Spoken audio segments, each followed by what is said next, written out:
आवाज़ India TV में आपका स्वागत है। इस वक्त हम लखनऊ में हैं और चुनाव की सरगर्मियाँ भी तेज़ हो चुकी हैं और हमारे साथ इस वक्त दद्दू प्रसाद जी हैं, जो 3 बार एमएलए रह चुके हैं। बांदा चित्रकूट की मानिकपुर विधानसभा से मंत्री भी रह चुके हैं और बहुजन समाज पार्टी के मिशन में काफ़ी लंबे अरसे से वो काम करते थे।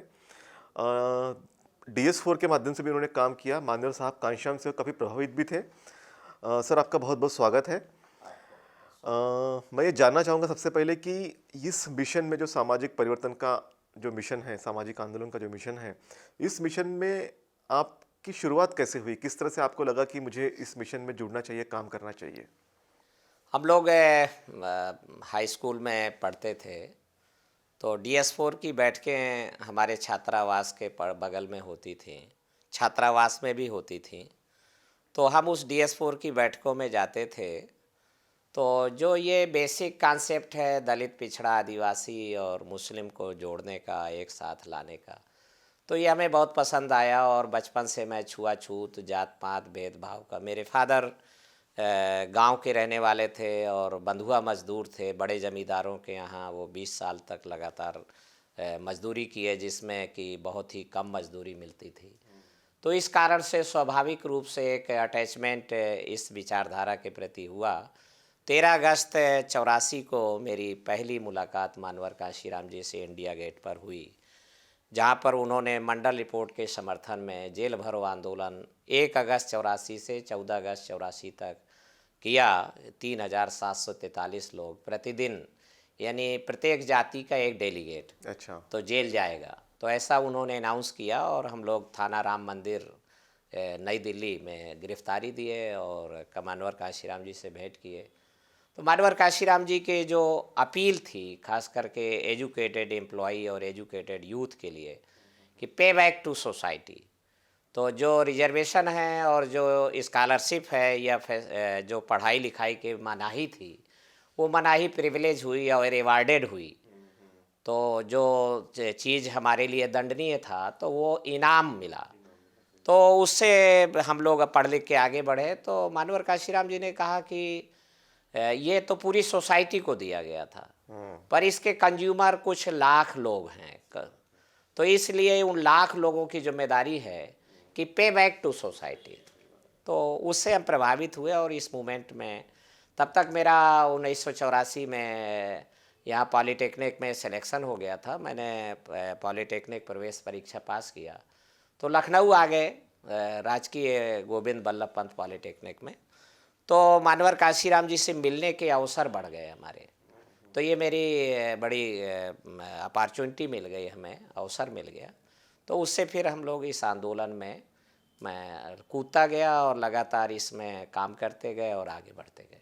जी, आप लगातार इस आंदोलन में काम करते गए, आगे बढ़ते गए। लेकिन जब आप पहली बार एमएलए बने, तब वो ऐसा वक्त था, ऐसा समय था कि जब लोगों में विश्वास नहीं था कि शायद हम एमएलए भी बन सकते थे। तो माननीय कांशीराम साहब ने विश्वास दिलाया था कि बहुजन समाज के लोग भी एमएलए में बन सकते हैं। तो आपको सबसे पहले टिकट कैसे मिली और आपका सफ़र कैसे रहा एमएलए बनने का? देखिए, जब 13 अगस्त 84 को ही मिला मानवर काशीराम जी से, तो मैंने दूसरे दिन 14 अगस्त को उनसे हमने सवाल किया, दिल्ली कार्यालय में जाके मिले करोल बाग में। तो उन्होंने कहा, साहब बैकवर्ड की आप लड़ाई लड़ रहे हैं, पर ये बैकवर्ड वाले ही तो हमें मारते हैं। तो मानवर काशीराम जी ने कहा, कौन मारता है? तो हमने कहा कि कुर्मी मारता है, यादव मारता है, जो ओबीसी में मार्शल कास्ट है। तो उन्होंने कहा कि तुम्हें कुम्हार भी मारता है? तो मैं हिचकिचाया और मैंने कहा, नहीं, कुम्हार नहीं मारता। उन्होंने कहा, क्या तुम्हें काछी भी मारता है, कहार भी मारता है, गडरिया भी मारता है, केवट भी मारता है क्या? तो मैं ना करता गया। तो उन्होंने कहा कि जो नहीं मारते हैं तो उनसे दोस्ती कर लो, अच्छा। तो वो तुम्हारे साथी हो जाएंगे। तुम्हारी पिटाई इसीलिए होती है, मैं चमार हूँ, तो चमार की पिटाई इसलिए होती है कि तुम्हारा कोई साथी नहीं है और तुम किसी को अपना साथी बनाते नहीं हो। तो हमारे दिमाग में एकदम उनकी बात बिल्कुल बेस्वाभाविक रूप से कही उन्होंने, और सिंपली कही और हमारे समझ में आ गई। तो हम लौट करके आए और इन जातियों में लीडरशिप तैयार करने में लग गए। और इन जातियों में हमने लीडरशिप तलाशे, तो लीडर नहीं थे इनमें। तो हमने कहा कि साहब, इनमें कोई लीडर नहीं है। तो उन्होंने कहा कि इनमें लीडर तैयार करना तुम्हारा काम है और तुम्हें इनमें लीडर तैयार करने चाहिए। तो मैं एमएलए तो 93 में लड़ा और 96 में जीता, अच्छा। परंतु 89 में हम एमएलए जिता के ले आए, एक कुशवाहा को और एक चमार बिरादरी से और एक मुस्लिम जो फ़कीर बिरादरी का था। तो हम एमएलए जालौन के इलाके से, उरई के इलाके से जिता के ले आए और हमारे बांदा हमीरपुर में 4 सीटों पर हम सेकंड पे आ गए। हमारी 2 लोकसभा सीटें जालौन, उरई और बांदा लोकसभा सीटें सेकंड पे आ गई। तो इस तरीके से मानवर का, उसके पहले हम लोगों ने 1987 में राठ का उपचुनाव था, हमीरपुर ज़िले की सीट है। तो मानवर काशीराम जी ने कहा कि भाई मुझे मंडल रिपोर्ट के समर्थन में जन समर्थन कितना मिल रहा है, इसका मुझे रिपोर्ट लेनी है, टेस्ट लेना है। ओके। तो इसलिए बाई इलेक्शन ज़रूर लड़ना है। हाँ हाँ। तो बाई इलेक्शन से हमने राठ को लड़ा, पट्टी प्रतापगढ़ ज़िले में, हरिद्वार जो लोकसभा सीट थी, और नैनीताल ज़िले में काशीपुर। तो इस तरीके से, और इन सभी जगह पर बसपा विनिंग पोजीशन में थी, पर वो सेकेंड पे रह गई बूथ कैप्चरिंग और रिगिंग के कारण। तो अन्यथा हम लोग जीत जाते। फिर मानवर काशीराम जी ने उसके बाद हमें हरियाणा के इलेक्शन में लगा दिया और 1988 में इलाहाबाद का उपचुनाव हुआ। तो उन्होंने पूरे जो उन्होंने कहा कि धनवानों के धन का सहारा लेकर और धनवानों को परास्त करके जो भी सत्ता निर्मित होगी वह अनिवार्य रूप से धनवानों के ही काम आएगी, निर्धनों के काम नहीं आएगी। इसलिए मानवर काशीराम जी ने कहा कि ये रास्ता जो धनवानों के धन के बल पर चुनाव लड़ने का है, यह हमारे काम का नहीं है। इसलिए हम इस रास्ते को कट करते हैं, छोड़ देते हैं। हम नया रास्ता चुनते हैं कि निर्धनों के छोटे छोटे साधन का सहारा लेकर और निर्धनों के पैरों का सहारा लेकर, निर्धनों की साइकिल का सहारा लेकर, निर्धनों की जीभ वाणी का सहारा लेकर, निर्धनों की हैंड राइटिंग की वॉल राइटिंग का सहारा लेकर, निर्धनों के द्वारा जागृति जत्था का सहारा लेकर, धनवानों को जंगे मैदान में परास्त करके जो भी सत्ता बनेगी वह अनिवार्य रूप से निर्धनों के ही काम आएगी और धनवानों के खिलाफ हम संघर्ष कर सकेंगे। इसलिए ये इलाहाबाद का उपचुनाव जो 16 जून 1988 को संपन्न हुआ, वोट पड़े उस दिन, तो उसमें उन्होंने इन सारे तरीकों का उपयोग किया और छोटा छोटा उन्होंने एक बुलेटिन निकाल करके अपना मीडिया भी डेवलप किया वहाँ पर, कि जो ब्राह्मणिकल मीडिया है, जो ब्लैकआउट करता है और ब्लैकमेल करता है बहुजन आंदोलन को, तो उसको उन्होंने समानांतर सब्स्टिट्यूट में तो अपना बुलेटिन भी तैयार किया। और इस तरीके से हम लोग वोट के साथ नोट मांगो अभियान, तो ये और उसका पार्ट है कि मानवर काशीराम जी ने कहा कि हम देवी देवताओं में और तमाम के पुरोहित आई में और तमाम के कांवड़ यात्राओं में रुपया लगाते हैं, तो अपनी मुक्ति के लिए, अपने आज़ादी के लिए हम 10 रुपया 50 रुपया नहीं लगा सकते हैं क्या? तो समाज को तैयार किया गया और उनके पास डब्बा लेके गए हम लोग कि वोट देना है तो वोट तो देना 16 जून को, पर नोट पहले डालो। तो इस तरीके से वो प्रयोग सफल हुआ और पूरे देश के लोग आए थे। जिन लोगों ने, मानवर काशीराम जी ने इस विचार को देश के प्रत्येक भाग में ईमानदारी से फैलाया, पर जिन इलाकों में लोगों ने ईमानदारी से उनकी इस फिलॉसफी को, इस दर्शन को धरती पर उतारा, वहाँ पर रिजल्ट आ गया। और इस कारण से 1989 का इलेक्शन तो जालौन में हम 3 सीटें निकाल के लेके आए और हैंड टू माउथ लोग थे, कोई धनी मानी लोग नहीं थे। और 1991 में फिर बांदा, हमीरपुर और जालौन तीनों जगह मिला करके हम 5 एमएलए जिता के ले आए 91 का इलेक्शन। और फिर उसके बाद मानवर काशीराम जी के अपने इलेक्शन में पूर्वी दिल्ली में सेबोटेज हुआ, तोड़फोड़ की गई और उनके जो 82,000 वोट थे तो वो गिर कर 10,000 वोट पे आ गए। तो मानवर काशीराम जी को बहुत बड़ा सेटबैक लगा, क्योंकि 89 में 82,000 वोट पड़े थे उनको पूर्वी दिल्ली में, और जबकि उनको एलिफेंट, हाथी भी चुनाव चिन्ह नहीं मिला था 89 में, पर 91 में उनको हाथी मिला, पर वोट गिर के 10,000 पे आ गए। तो ये साफ तौर पे भीतरघात का नतीजा था। तो इस कारण से मानवर काशीराम जी बहुत दुखी हुए और उन्होंने कहा कि मैं 55 एमपी के साथ दिल्ली की पार्लियामेंट में जाना चाहता था कि मैं जब मेरे पास अविश्वास प्रस्ताव लाने लायक नंबर हो, संख्या बल हो, तब मुझे जाना चाहिए ताकत के साथ। पर अब ये काम काफ़ी कठिन हो गया है, इसलिए मुझे अब जीतना ही है। तो हमने कहा साहब चुनाव तो हो चुके, अब कहाँ से जीतना है। तब उन्होंने कहा कि नहीं, जो सीट खाली पड़ी है टीएन शेषन ने काउंटर माइंड कर दिया है, तो उनमें से एक सीट से हमें जीत के आना है। तो हमने उनके इस काम को जिम्मेदारी लिया और इटावा को उन्होंने सेलेक्ट किया। तो इटावा में हम 6 महीने पहले से हमारे साथी हमारे सेवाराम जी और हमारे गुरु बाबू रामाधीन जी तो लग कर के और पूरा डेरा डाल के वहाँ काम किया गया। 2 बीएसपी थी, दोनों बीएसपी को एक किया गया। 2 जनरल बॉडी थी बीएसपी की, वहाँ डिस्ट्रिक्ट यूनिट थी, एक किया गया और कैंपेन को आगे बढ़ाया गया। तो 18 नवंबर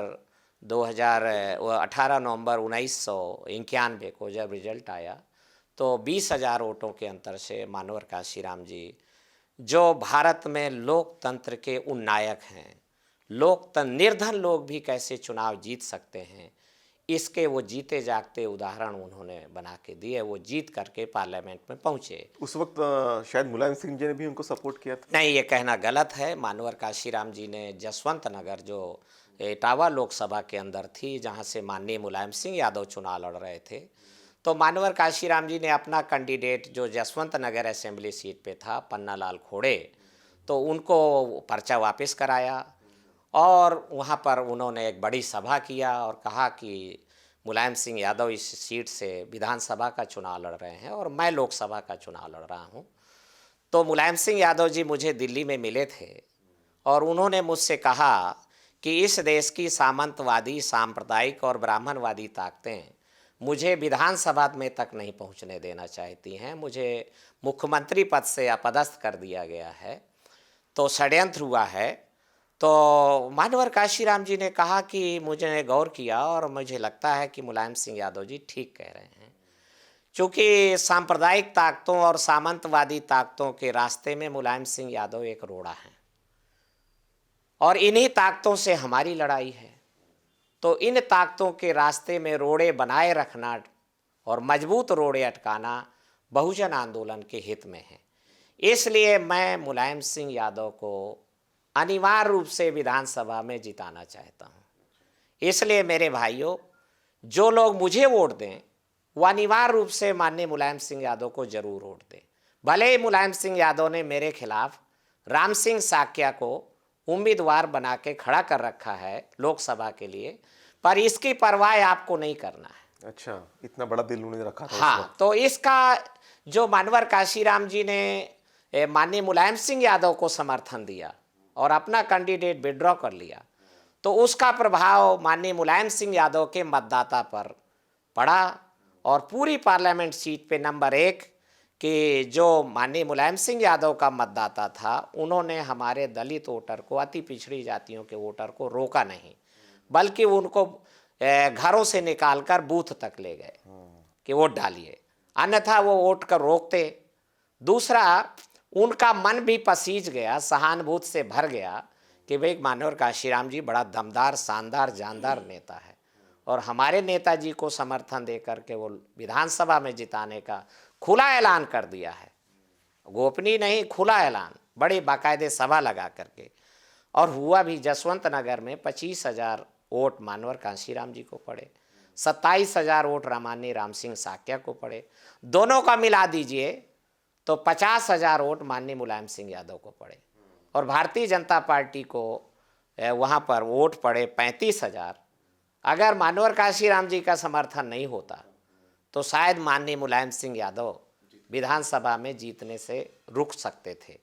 तो इस तरीके से तो ये उस चुनाव में माननीय मुलायम सिंह यादव का समर्थन नहीं था, पर उनके मतदाताओं का समर्थन था निश्चित रूप से। पर माननीय काशीराम जी ने मुलायम सिंह यादव को फिर तैयार किया और कहा कि भाई आपको इस फिलासफी को, इस दर्शन को जो दुखिया दुखिया भाई भाई को सफ़रर को एक करने की हमारी लड़ाई है, और बिखरी हुई जातियों को, तोड़े हुए लोगों को इकट्ठा करने की हमारी लड़ाई है, इसमें आप शामिल हों। तो उन्होंने कहा कि हमारी पार्टी से आप समझौता कर लीजिए। तो मानवर काशीराम जी ने कहा कि आप अपनी पार्टी बनाइए, लीडर बनो, तो आप दूसरों की पार्टी में हो। तब जा कर के मानवर काशीराम जी ने तैयार किया। तो 4 अक्टूबर 1992 को तो माननीय मुलायम सिंह यादव ने अपनी पार्टी समाजवादी जनता पार्टी से अलग हट अलग करके हटाकर। तो अलग पार्टी बनाई। बहुजन समाज पार्टी 14 अप्रैल 84 को बन चुकी थी। तो जब बाबरी मस्जिद उन्होंने आह्लादित होकर के सांप्रदायिक ताकतों ने तोड़ डाली, तो 8 दिसंबर 92 को मानवर काशीराम जी की पहली मुलाकात 12 गुरुद्वारा रकाबगंज रोड में माननीय मुलायम सिंह यादव से हुई, और फिर उसके बाद 11 दिसंबर को उनकी मुलाकात हुई, और अल्टीमेटली 14 दिसंबर 92 को तो समझौता घोषित हो गया 3 लाइन का, कि नंबर 1 सांप्रदायिक ताकतों को रोकने के लिए और भाईचारा बनाने के लिए, और माननीय मुलायम सिंह यादव को मुख्यमंत्री बनाने के लिए हम सपा बसपा गठबंधन ऐलान करते हैं। तो वहीं पर बहुत सारे पत्रकार थे और माननीय मुलायम सिंह यादव भी थे। तो उन्होंने सवाल किया पत्रकारों ने कि अगर बसपा की सीटें ज़्यादा जीती और सपा की सीटें कम जीती, तब मुख्यमंत्री कौन बनेगा आपकी तरफ से?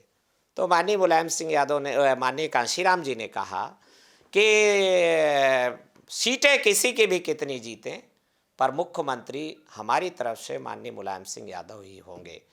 ये बहुत बड़ा हृदय मानवर कांशीराम जी ने दिखाया। ये इस तरीके से उन्होंने पिछड़े वर्गों को, जो ज्योतिराव फुले का आंदोलन है, बाबा साहू महाराजा का आंदोलन है, जो 22 मार्च 1920 को साहू महाराजा ने माड़गांव परिषद सम्मेलन में तो बाबा साहब अम्बेडकर को, एक अछूत के बेटे को, और पूरे देश के शूद्रों का नायक घोषित किया, तो शायद उसको रिटर्न गिफ्ट दे रहे थे वो। और उन्होंने इस बात को आगे बढ़ाया, बात आगे बढ़ी, और परंतु मेजॉरिटी से हम थोड़ा पीछे रह गए, और इस कारण से आरएसएस मुख्यालय को गेम खेलने का मौका मिल गया। यहाँ पर मैं रेखांकित करना चाहूँगा कि माननीय बहन मायावती के प्रभार क्षेत्र में मानवर कांशीराम जी ने 45 सीटें दिया, जो बसपा के कोटे में आई, और 122 सीटें टिकट मानवर कांशीराम जी के हाथ में थे। तो जो आगरा मंडल और मुरादाबाद मंडल, मेरठ मंडल, ये 3 मंडल का प्रभार माननीय बहन जी के हाथ में था, और बाकी पूर्वांचल, कानपुर मंडल, लखनऊ मंडल और बुंदेलखंड, ये मानवर कांशीराम जी इसको लीड कर रहे थे। तो 122 में से सीटें जीती 69, और जहाँ से 45 सीटें माननीय बहन जी के हाथ में थी, वहाँ सीटें जीती 0। 258 टिकट माननीय मुलायम सिंह यादव के हाथ में थे, वहाँ से सीटें जीती 109 और 69 मिला करके तो जाकर के हमारी सीटें 178 लगभग पहुँची, और हमारी पर मेजॉरिटी से हम पीछे रह गए। तो जनता दल और कांग्रेस के समर्थन से 4 दिसंबर 1993 को माननीय मुलायम सिंह यादव ने मुख्यमंत्री की शपथ ली। बहन मायावती उसमें गैरहाजिर थी, माननीय कांशीराम साहब उसमें थे। मानवर कांशीराम जी ने कहा कि मैं यहाँ के बाद तमिलनाडु जाना है, पेरियार की धरती में, और पेरियार की धरती में मुझे बोलना चाहता हूँ कि पेरियार का काम गैर ब्राह्मण आंदोलन मैंने आर्यावर्त में कामयाब करके दिखा दिया है। तो इसलिए इस सरकार में ब्रह्म शक्ति ना हो। तो उस कैबिनेट में, पहली कैबिनेट थी वो, जिसमें कि कैबिनेट में वो नहीं थे। तो ये एक आर्यावर्त में उत्तर प्रदेश की धरती पर यह हुआ। पर 1996 में गठबंधन को बनाए रखने के लिए दोनों नेता प्रयासरत थे, पर आरएसएस मुख्यालय भी लगातार काम कर रहा था, और उन्होंने जिस तरीके से पश्चिमी उत्तर प्रदेश में हमारी सीटें 0 कर दिया, तो 1996 में उन्हें डर पैदा हुआ कि काशीराम भारत के प्रधानमंत्री हो जाएंगे। चूँकि अभी मुलायम सिंह यादव के साथ गठबंधन है, कल के दिन लालू जी के साथ हो जाएगा, कल के दिन राजेश पायलट के साथ, देवीलाल कांशीराम जी से बहुत दोस्ताना है। तो इस तरीके से मानवर काशीराम जी भारत के प्रधानमंत्री होंगे तो सोशल ऑर्डर जो स्टेटस है और जो वर्टिकल है, ऊर्ध्वाधर खड़ी हुई समाज व्यवस्था को वो बदल करके, ऐसी खड़ी हुई व्यवस्था को बदल कर वो ऐसी बनाने में कामयाब हो जाएंगे। सही बात है। तो इसलिए उन्होंने 2 जून 1995 को, जबकि मानवर काशीराम जी एम्स में भर्ती थे, हार्ट अटैक आया था उनको, तो उस दिन अटल बिहारी वाजपेयी और आडवाणी ने षड्यंत्र करके समर्थन वापस कराया और माननीय बहन मायावती को मुख्यमंत्री के लिए आगे बढ़ाया। तो इस तरीके से वो मुलायम सिंह यादव को मुख्यमंत्री पद से हटाने के लिए नहीं था गठबंधन तोड़ा गया, बल्कि मानवर काशीराम जी 1996 में भारत का प्रधानमंत्री न हो सके और सेंट्रल की पावर बहुजन ताकतों के हाथ में ना आ सके, इसके लिए एक बड़ा षड्यंत्र वो बुना गया। और फिर अगेन भी 1997 में, फिर आगे 2002 में, तो इस तरीके से ये हुआ। तो जहाँ तक मेरा सवाल है, मैं 1993 में पहला चुनाव लड़ा, पर उसके पहले हमने बुंदेलखंड से सीटें परफॉर्मेंस लेके आए। उन्होंने, मेरी उम्र नहीं थी, तो जब मेरी उम्र हुई तो उन्होंने कहा कि भाई आपको भी जीत के आना चाहिए। तो जहाँ मेरा नेटो प्लेस जन्म स्थान था उसके आसपास सब हमें मेले जिता चुके थे। तो हमने कहा साहब, तो उन्होंने कहा कि नहीं, मैं किसी एमएलए को नहीं बदलूंगा। तो हमने कहा साहब फिर मुझे मेरी सीट नहीं है। तो उन्होंने कहा कि जाओ तुम यहाँ से 150 किलोमीटर दूर, तो जंगल की सीट है मानिकपुर, वहाँ से। तो वहाँ मेरा कोई जान पहचान नहीं थी, मेरी रिश्तेदारी नहीं थी, मेरा कोई वहाँ पर पठन पाठन भी नहीं था। पर वहाँ उनका हम आदेश मान करके गए और 93 का लूज कर गए, थोड़े वोट से, 3000 वोट से। पर 96 में हम 15,000 वोटों के अंतर से जीत के आ गए। फिर आगे 2002 में हमने बहुजन थीम पर काम किया, दुखिया दुखिया भाई भाई, जो इस देश के को सफ़रर हैं, तो को सफ़रर को इकट्ठा होना चाहिए, तोड़े हुए लोगों को इकट्ठा होना चाहिए। तो मोस्ट बैकवर्ड जातियां के बल पर हम लगातार 2007 में भी आगे जीते और इस प्रकार से 2007 से 12 तो हम फिर कैबिनेट मिनिस्टर भी बनाए गए। मजबूरी थी, बुंदेलखंड से कोई पुराना दलित समाज का व्यक्ति नहीं जीत के आ पाया, तो इस कारण से अनिच्छा के साथ भी हमें कैबिनेट में जगह मिल गई। तो हम परफॉर्मेंस किया, ग्राम विकास विभाग मिला, मनरेगा को हमने मजदूरी दिलाने में, मजदूरी हमने 47 से बढ़ा करके यकायक 100 रुपया कर दिया। काम का जो वर्कलोड था 100 घन फुट था, जो 100 घन फुट को घटा के 66 घन फुट कर दिया। इंदिरा आवास में कमीशन होते थे, तो हमने कहा कि जो कमीशन खोर हैं 5000 रुपया ले लेते हैं, उनके फ़ोटो चिपकाए जाएं।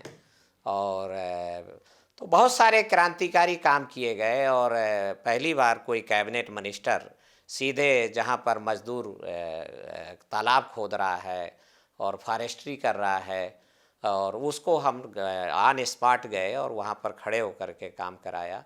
तो इस तरीके से जो दूसरी और योजनाएं थी हमारी स्वरोजगार योजना की, उस पर भी बहुत काम हुआ। पर ग्राम विकास विभाग मूल रूप से वेलफेयर डिपार्टमेंट है, मजदूरों के कल्याण का विभाग है, तो ग्रामीणों के कल्याण का विभाग है, उसको चलाया गया और हम लोग कामयाब हुए, आगे बढ़े, उससे जन समर्थन मिला हमें। 2012 के इलेक्शन के पहले ही ये एक प्लानिंग है, जो आरएसएस का है, नरेंद्र मोदी के गुरु भाई हैं, तो वो इन्फिल्ट्रेशन कर गए हमारे बहुजन आंदोलन में। तो वो इन्फिल्ट्रेशन, तो जैसा कि इस देश की जो यथास्थितिवादी शोषणकारी ताकतें हैं, तो उनकी ये रणनीति है कि परिवर्तन के आंदोलन में इन्फिल्ट्रेशन, सेबोटेशन, इन्फिल्ट्रेशन और अगेन पजेशन, और पजेशन नहीं कामयाब हो सके तो सेबोटेशन, तो घुसपैठ करके, और पूर्व में भी ऐसा हो चुका है तो हमारे आंदोलन के साथ, तो वो घुसपैठ कर गए। और मानवर काशीराम जी ने जब दोबारा 96 में असफल होने के बाद, तो दोबारा 25 अगस्त 2003 को लाखों लोगों के सामने लखनऊ के अंबेडकर मैदान, जो इस समय मानवर कांशीराम स्मारक है, तो वहाँ पर ऐलान किया कि मैं भारत का प्रधानमंत्री होना चाहता हूँ। तो ये बड़ी घोषणा थी उनकी और पूरे देश का काडर आया हुआ था और उन्होंने कहा कि 2004 में हम ऐसा करने में कामयाब हो जाएंगे, जो भी उनकी रणनीति रही हो।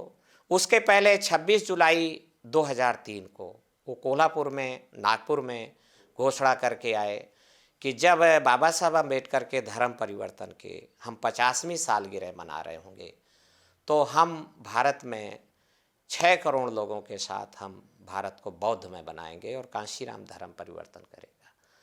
तो एक ये बड़ी क्रांतिकारी घोषणा थी। तो जो इस देश की शोषणकारी ताकतें हैं, गैर बराबरी पसंद ताकतें हैं, वो सतर्क हो गईं और ठीक 20वें दिन मानवर कांशीराम जी को ब्रेन स्ट्रोक पड़ गया। ठीक 20वें दिन 8 मार्च 1987 को इलस्ट्रेटेड वीकली, बहुत ही लब्ध प्रतिष्ठित इंग्लिश मैगजीन है, तो उसमें छपा। मानवर कांशीराम जी से जब पत्रकारों ने सवाल किया कि आप सवर्णों को अपनी पार्टी में क्यों नहीं लेते हैं, तो उन्होंने कहा कि सवर्णों की 6 पार्टियां हैं, मेरी चाहत है कि वो अपनी अपनी पार्टियों को मजबूत करें, मेरी पार्टी को बख्शे रहें। पर चूंकि मैं बहुजन समाज पार्टी परिवर्तनकारी पार्टी है, सामाजिक परिवर्तन लाना चाहती है और ये सभी पार्टियां इस देश में यथास्थितिवादी पार्टियां हैं, परिवर्तन विरोधी हैं, तो अगर सवर्ण के परिवर्तन उनके हित में नहीं है, वो इसलिए परिवर्तन को रोकना चाहते हैं, तो मेरी पार्टी के अंदर आएंगे तो वो परिवर्तन को, प्रक्रिया को रोक देंगे, इसलिए मैं उनको अपनी पार्टी में नहीं लेता।